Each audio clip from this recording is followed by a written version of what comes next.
Okay, so I moved a few things on my desk, and if you honestly think that means that I put them away in their proper place, then you have no idea how busy I am right now. Suffice to say, that stuff is no longer in camera range, which makes this part of my desk look clean. I'll try to fix that part for tomorrow. Yesterday, we talked about the Indigenous path to reconciliation.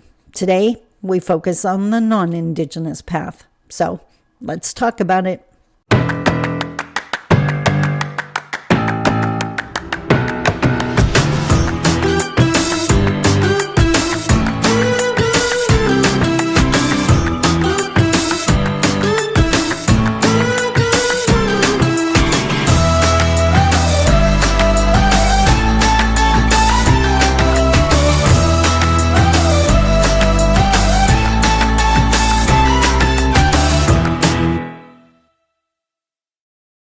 Bonjour, Mishko Paganan, Quain Edition of Cosmungdo Dem. Hi, everybody. My name is Sandy Boucher. I'm Red Thunderbolt Woman of the Loon Clan, a proud member of Seine River First Nation in Treaty 3 territory in Northern Ontario. And, as I mentioned in yesterday's video, if you're watching this, I'm not here. This is a figment of your imagination. Now, I'm shooting this ahead of time because I'm on a road trip. I actually have 2 amazing events to do in Southern Ontario. Brought out my Mustang to go on a road trip, kind of a belated birthday present to myself. I want to introduce the Mustang to the 400 series highways. Anyone who's done them will know what that means. But what I wanted to do, because my followers on this page or on this channel are all about practical information. And by the way, if you're new here, please subscribe so you don't miss any of the videos in this series, because it's definitely going to be worth your time. So what I had shared is we're focusing on the path, which is my 3rd book, The Action Plan to Get Us to Reconciliation. And that book morphed into a full-day seminar. And one of the most loved parts of that seminar is this final reconciliation exercise. The framework that I used was the medicine wheel, and you need to understand those frameworks to be able to do the exercise, and I'm going to walk through the exercise with you. But yesterday, we talked about the Indigenous path to reconciliation, and I put that image into the community. Today, we're talking about the non-Indigenous path. So exact same thing. It's medicine wheel. It does not start at the top, even though this is the non-Indigenous framework. It starts in the east on the right side because that's where every new day begins. And again, it mimics the 4 life stages. So baby stage is a massive learning stage. That's where everything starts. It's also where everything can seem really overwhelming. There's so much to learn, and I'm never going to get all of this. Does that sound familiar? That sounds like a lot of people I know that are just starting on learning about reconciliation. So that's the baby stage. Then we move into the south, which is the youth stage, which is still a learning stage, but it's a higher learning stage. Now, the problem with this stage is this is where we find the non-Indigenous activists that tend to overstep. This is a little bit of knowledge is dangerous. They've learned something, they tend to be outraged about it, and they want to go out and do something. Problem is, they often cause more harm because they only have a little bit of knowledge. So even though you may be tempted to go out and do all these amazing things, this is a learning stage, and I need you to rein in the horses and do the learning before you get to the next stage, which is on the left-hand side, which is the adult stage, and that's the action stage. And then again, the elder stage, where all of the magic happens because you have the learning, you have the wisdom now, you have the understanding. Now we can build bridges. Okay, so that's the framework. Now let's talk about the specifics. On the non-Indigenous path, the baby stage, the very first stage of this framework is acceptance of facts.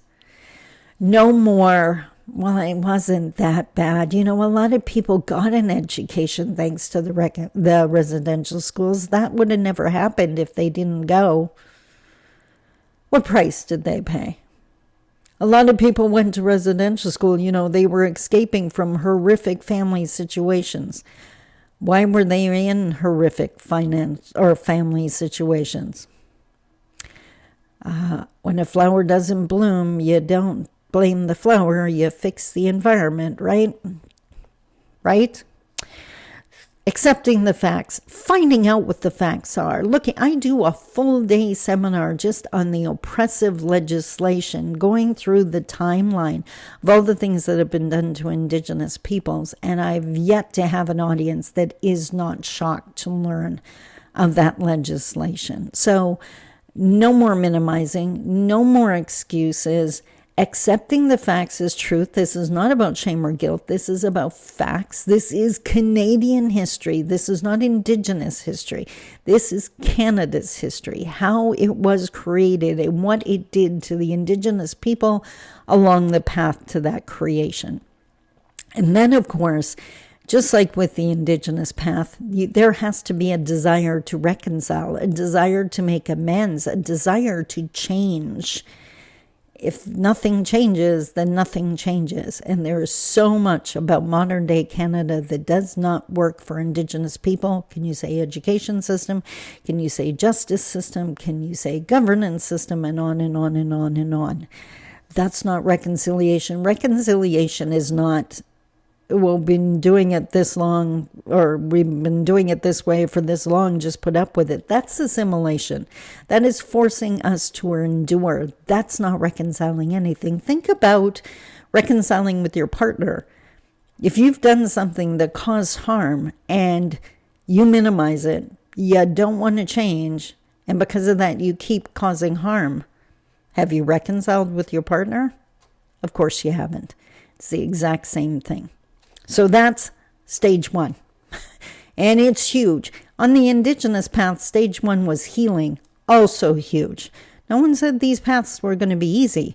It's just how we get to reconciliation. Stage two, the youth stage, the higher learning stage. Kind of like the Indigenous path, you got to unpack the suitcase. For non-Indigenous people, this is recognizing your privilege. The fact that, of course, you have barriers to overcome, but the color of your skin was never one of them. I am Indigenous, but I'm white presenting. I have tons of privilege. I can walk into a restaurant and there's a good chance, even though I live in the city of Thunder Bay, unless I'm wearing beadwork or my tattoos are showing, I'm probably going to be treated quite well. But if one of my cousins or even my son walks in who is darker skinned, the treatment's going to be totally different. That's privilege, white privilege. So in this section, there's a whole quiz you can do that helps you identify your privilege. I think I did a video on that. I can always attach that when we get to that. And it's looking at identifying the benefits that non-Indigenous Canadians enjoyed and the corresponding oppression for Indigenous people. For example, to help you understand, when the settlers arrived and started settling and creating municipalities or settlements, whatever, they were using their mother tongues, whether it was English or French. It was the Indigenous people who had to compromise, who had to learn another language if they wanted to be heard. That's a benefit for the colonists. They never had to learn anything new, and oppression for Indigenous people. So that stage is all about those things. And there's a whole bunch of tools and things you can use to do that. Third stage, the adult stage, is the action stage. So for non-Indigenous people, this stage requires a commitment to no more harm. That the first stage, recognizing that the first stage to reconciliation is stopping the infliction of pain. Indigenous people cannot heal if the attacks keep coming, right? So it's really, really owning that and changing behavior, changing processes, changing the words you might use. It's not political correctness. It's stopping the harm. That's the difference, right? So this is a hugely important stage, as you can well imagine. And then again, the elder stage is undefined because it totally depends who you're working with. Working with the First Nation community on the East Coast is going to be totally different than working with a First Nation community on the West Coast or here in the middle. As Pam Ponder always says, if it's convenient, it's not reconciliation. Again, using the analogy of you and your intimate partner, there is nothing easy about reconciliation. Owning that you caused harm, apologizing for it, and more importantly, changing your behavior so it doesn't happen again, that's not easy. But that is reconciliation. Now, I explain those two things to you because this exercise, it's an exercise. There's some things I'm going to get you to do, and the answers are found in those two diagrams, which is why I put them into my community on my YouTube channel. Tomorrow, we're going to start that exercise, and you'll see what I mean, and I'll probably put the medicine wheels, the frameworks up on the screen to help you as you're watching the video, just to make it easier on you, because reconciliation is hard enough. Does that make sense? Do these frameworks make sense to you? I hope so. Until tomorrow, I love you. Take care. Bye-bye.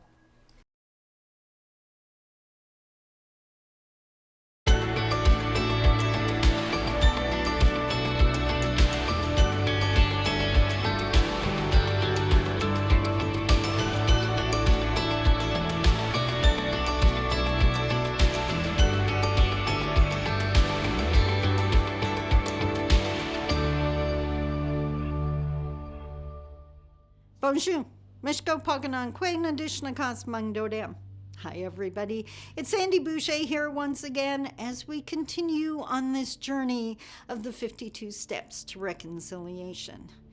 Now, this whole series with the black background is all about what it's like on the Indigenous side of the feather. But you can't really understand the differences until you understand privilege. And honestly, as an Indigenous woman, I kind of hesitate to even use that word because if there's one thing that's going to upset non-Indigenous people, it's talking about their privilege. Now, there's an exercise that many people have used over the years, and I've definitely used it in seminar. You have people sitting in their chairs. They have no idea you're going to do the exercise. And what you do is put a waste paper basket at the front of the room, and you get every single one of them to crumple up a piece of paper, and you tell them that without moving, their butts have to stay in their chair. They get one shot at trying to get that crumpled up piece of paper into the waste paper basket. So then you better move out of the way because all these projectiles are going to come towards you. They all take a shot at it. Some get it, some don't. But then you ask them what they thought of the exercise.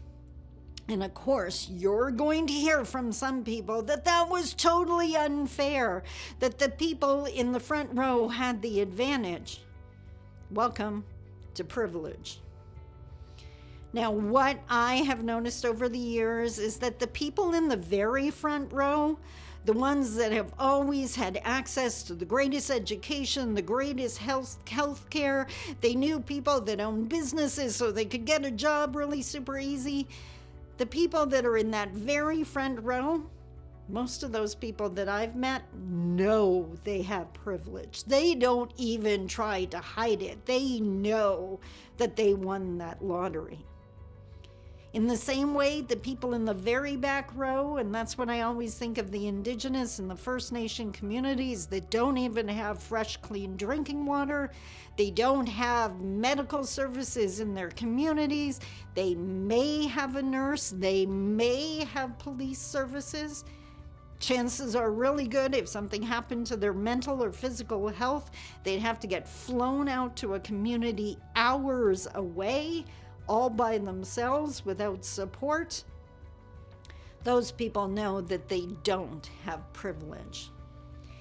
It's the people in the middle that want to argue with me. And they're the first ones to say, I have worked hard for everything I've achieved. And guess what? You have.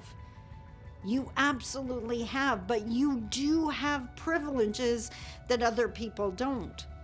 Ages ago, I discussed how fair I am. I have white privilege. I have a lot more privilege than one of my family members with darker skin. If I walk into a restaurant and I have my tattoo covered up and I'm not wearing beaded earrings, chances are people assume I'm another culture entirely and just welcome me in. But if I walk in wearing my beadwork and I have my tattoo showing, that's when you start seeing the eye rolls. I have actually had cab drivers pass by the obviously stereotypical looking Indigenous people to come pick me up, only to be told they better go back and get those other people. Let me be crystal clear. None of us choose our level of privilege. If you have privilege, there is no sense feeling guilty about it. Just don't assume everyone else has the same opportunities. And every chance you get, use your privilege to help the people that don't have it. There are still rooms that I can't get into. And that's when I depend on my allies to hold the door open for me. Now, if you're not sure how much privilege you have, you need to Google something. I want you to go on the internet and look up Peggy McIntosh's Unpacking the Invisible Knapsack. It's a quiz it's 25 different statements that she came up with to identify the privilege she had in her life as a white female. She is only talking about herself in her quiz, but she's encouraged other people to go through the list and identify how many apply to them. Back in the day when I had a TV show on the local community TV channel, I actually invited one of my friends onto the show to do the quiz with me. Or more accurately, we did the quiz before the show and then showed up to tape the show live. And live is when we revealed our answers. I can honestly say, even though I've known this woman for years, when she told me she scored a perfect 25 out of 25, I almost fell out of my chair. And she was equally shocked when she hesitated and wanted to know what my score was. And I believe at the time my score was 17. It comes down to things like, are the Band-Aids you buy in the store the same color as your skin? If you have an issue in a store and you ask to speak to the person in charge, what's the chance that they're going to be of the same cultural background as you? Privilege is often something that the people with it can't even see. But the more you know about your privilege, the more you can imagine what it's like for the people that don't have it. Do me a favor. Google that. I'll probably attach it in my email out to my list to make it easier for people to do the quiz. I would love to hear what your score is. And no shame, no guilt. You didn't ask for your privilege. But everything improves if we can all identify how much privilege we have. Until next week, take care. Bye-bye.